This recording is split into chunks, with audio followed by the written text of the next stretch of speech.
আইলাম বাজারে একটা লাল টকটকা টাইগার মুরগা কিনবার লাইগা। দেখা তো মনটা ভইরা গেল। বাজারে সবগুলা মুরগাই আমার কাছে খুব সুস্থ আর ভালো লাগছে। মনে মনে ভাবতেছিলাম আজকা লাল মুরগা দিয়া কড়া কইরা ভুনা খামু। কিন্তু খুশিটা বেশিক্ষণ থাকলো না। যখন ব্যাপারীরে দাম জিগাইলাম তখন বুঝলাম তারে কেন টাইগার মুরগা কয়। মুরগি যেমন তাজা, দাম শুইনা আমার কলিজাও তেমন কাঁপা শুরু করছে। মুরগি দেখা ভালো লাগছিল ঠিকই, কিন্তু দাম শুইনা তো আর ভালো লাগার উপায় নাই।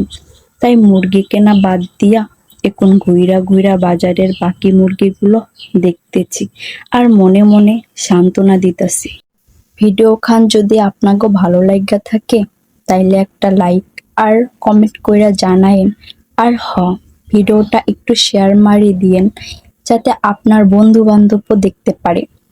এইরকম আরো মজার ভিডিও পাইতে পেজটা ফলো দিয়া রাখেন।